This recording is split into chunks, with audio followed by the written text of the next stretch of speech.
CM Siddaramaiah ವಿರುದ್ಧ ಕೂಡ ಇವತ್ತೊಂದು ಕಾಮಗಾರಿ ವಿಚಾರವಾಗಿ ಮತ್ತೊಂದು ದೂರು ಕಾನೂನು ಬಾಹಿರ ಕಾಮಗಾರಿ ಅಂತೇಳಿ 370 ಕೋಟಿ ರಾಜ್ಯಪಾಲರಿಗೆ ದೂರು ಕೊಟ್ಟಿದ್ದಾರೆ. ನೋಡಿ, ಎರಡನೇ ಪ್ರಕರಣ ಸಿದ್ದರಾಮಯ್ಯನವರು ಅದೇನೋ ಕ್ಲೀನ್ ಅಂತ ನಿಮ್ಮ ಮಾಧ್ಯಮದಲ್ಲಿ ನೀವು ಅದನ್ನೇ ಆಗ್ತಾ ಇದೆ. ಅವ್ರ ಮೇಲೆ 2014ರಲ್ಲಿ ಅವರು ಮುಖ್ಯಮಂತ್ರಿ ಆಗಿದ್ದಾಗ 65 ಕೇಸ್ ಅವ್ರ ಮೇಲೆ ಓಬಲೆಟ್ ವಾಚ್ ಇಂದ ಕೇಸ್ 65 ಕೇಸ್ ಆಗಿದೆ. ಆದ್ರೂ ಕ್ಲೀನ್. ಬಿಜೆಪಿ ಏನಾನ ಒಂದ್ ಸಣ್ಣ ಸಂವಿಧಾನದ ಬಗ್ಗೆ ಒಂದ್ ಸಣ್ಣ ಮಾತಾಡಿದ್ಕೆ ಯಾರು ಕಾರವಾರದ ನಮ್ಮ MP ಅನಂತಕುಮಾರ್ ಹೆಗಡೆ ಅವರು ಒಂದ್ ಸಣ್ಣ ಅದೇನೋ ಅವರು ಸಂವಿಧಾನನ ಬದಲಾವಣೆ ಅಂತ ಹೇಳಿಲ್ಲ ಅವರು. ಈಗ ರಾಹುಲ್ ಗಾಂಧಿ ಹೋಗಿ ವಿದೇಶದಲ್ಲಿ ಸಂವಿಧಾನ ರಿಸರ್ವೇಶನ್ನೇ ಬದಲಾವಣೆ ಮಾಡಬೇಕು ಅಂತ ಹೇಳಿದ್ರಲ್ಲ, ನಿಮ್ ರಿಯಾಕ್ಷನ್ ಏನು? ಈಗ ಅನಂತಕುಮಾರ್ ಹೆಗಡೆಗೆ ನೀವು ಏನು ಇಡೀ ದೇಶವ್ಯಾಪಿ ಹೋರಾಟ ಮಾಡಿದ್ರಪ್ಪ, ಈಗ ಅವರು ವಿದೇಶದಲ್ಲಿ ಹೋಗ್ಬಿಟ್ಟು SC ST ಗಳಿಗೆ ಸಂವಿಧಾನನೇ ತೆಗೆದಾಕಿ ಅಂತ ಹೇಳಿದ್ರಲ್ಲ, ನಿಮ್ ಯಾಕೆ ಹೋರಾಟ ಎಲ್ಲ ಬಾಯಿ ಮುಚ್ಕೊಂಡು ಯಾಕೆ ಸುಮ್ಮನೆ ಕೂತಿದ್ದೀರಾ ನೀವು? ಇದು ಕಾಂಗ್ರೆಸ್ಸಿನ ದ್ವಂದ್ವ ನೀತಿ ಸ್ಪಷ್ಟವಾಗಿ ಅರ್ಥ ಆಗ್ತಾ ಇದೆ. ಒಬ್ಬ ವಿರೋಧ ಪಕ್ಷದ ನಾಯಕನಾಗಿ ನಾನು ಕರ್ನಾಟಕದ ಬಗ್ಗೆ, ಕರ್ನಾಟಕದ ನೆಲ ಜಲ ಪ್ರಶ್ನೆ ಬಂದಾಗ ನಾನು ರಾಜಕೀಯವಾಗಿ ಏನೋ ವಿರೋಧ ಇದ್ರು ಕೂಡ ನಾನು ಈ ನೆಲದಲ್ಲಿ ಈ ಮಣ್ಣಲ್ಲಿ ಹುಟ್ಟಿದ್ದೀನಿ, ಈ ನೀರು ಕುಡಿತಾ ಇದ್ದೀನಿ. ನನ್ನ ನಿಷ್ಠೆ ಇಲ್ಲಿರ್ಬೇಕು. ಎಲ್ಲಿಗೆ? ಕರ್ನಾಟಕಕ್ಕೆ, ತಾಯಿ ಭುವನೇಶ್ವರಿಗೆ ನನ್ನ ನಿಷ್ಠೆ ಇರಬೇಕು, ಕನ್ನಡ ಮಾತೆಗೆ ನನ್ನ ನಿಷ್ಠೆ ಇರಬೇಕು. ಈಗ ಅವರು ವಿರೋಧ ಪಕ್ಷದ ನಾಯಕರಾಗಿ ವಿದೇಶಕ್ಕೆ ಹೋಗಿ ನಮ್ಮ ದೇಶ ಸರಿ ಇಲ್ಲ, ಸಂವಿಧಾನ ತೆಗೆದಾಕ್ಬೇಕು, ಚೈನಾದವರು ನಮ್ಗಿಂತ ಮುಂದೆ ಒಳ್ಳೆ ತಂದಲ್ಲಿದ್ದಾರೆ, ಅಲ್ಲಿ ನಿರುದ್ಯೋಗ ಕಡಿಮೆ ಇದೆ, ಭಾರತದಲ್ಲಿ ಜಾಸ್ತಿ ಇದೆ. ನೀವೇ 50 ವರ್ಷ ದೇಶ ಆಳಿದಿರಲ್ಲಪ್ಪ, ಪುಣ್ಯಾತ್ಮರು ನೀವು, ಮನೆ ಆಳ್ರು ನೀವು, ದೇಶವನ್ನ 50 ವರ್ಷದ ಮೇಲೆ ಆಳಿದಿರಲ್ಲ ಕಾಂಗ್ರೆಸ್ ಅವರು. ಯಾಕೆ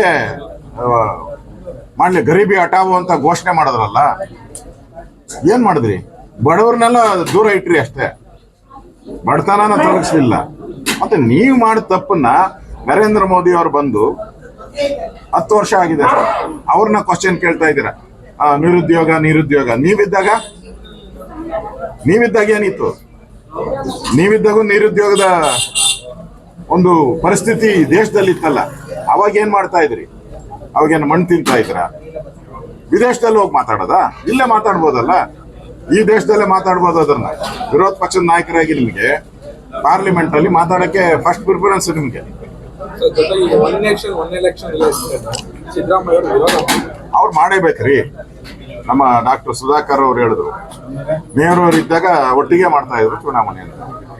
ಯಾಕೆ ಹಂಗಾರೆ ನೆಹರು ಸರಿ ಇರ್ಲಿಲ್ವಾ? ಹೇಳಿ ಸಿದ್ದರಾಮಯ್ಯ, ನೆಹರು ತಪ್ಪು, ಅವರು ಮೋಸಗಾರರು ನೆಹರು ಅವರು, ನಾನೇ ಸತ್ಯ ಹರಿಶ್ಚಂದ್ರ ಅಂತ ಹೇಳಿ.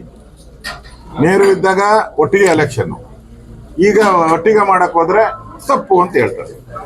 ದೇಶದಲ್ಲಿ ಟ್ಯಾಕ್ಸ್ ಪೇಯರ್ಸ್ ಹಣ ಇದೆಯಲ್ಲ, ತೆರಿಗೆ ಕಟ್ಟೋನ್ ಹಣ. ಒಬ್ಬ ರೈತನು ತೆರಿಗೆ ಕಟ್ತಾನೆ, ಕೂಲಿ ಮಾಡೋನು ತೆರಿಗೆ ಕಟ್ತಾನೆ, ಅವ್ನು ಬೀಡಿ ಸೇದ್ರು ತೆರಿಗೆ, ಸೋಪ್ ಹಾಕೋದ್ರ ತೆರಿಗೆ, ಎಲ್ಲದ್ರ ಮೇಲೆ ತೆರಿಗೆ ಐತೆ. ಅವನ ಹಣ ಪೋಲಾಗ್ಬಾರ್ದ್ರಿ. ಮತ್ತೆ ದಿನನಿತ್ಯ ಎಲೆಕ್ಷನ್ ಮಾಡ್ಕೊಂಡ್ರೆ ದಿನನಿತ್ಯ ಕೋಡ್ ಆಫ್ ಕಂಡಕ್ಟ್ ಬರ್ತದೆ. ಜಿಲ್ಲಾ ಪಂಚಾಯತಿಗೆ ಒಂದ್ಸರಿ 45 ದಿನ ಕೋಡ್ ಆಫ್ ಕಂಡಕ್ಟ್, ಗ್ರಾಮ ಪಂಚಾಯತಿಗೆ 45 ದಿನ, MLA 45 ದಿನ, MP 45 ದಿನ, MLC 45, ಇದೇ ಆಗೋತಲ್ಲ.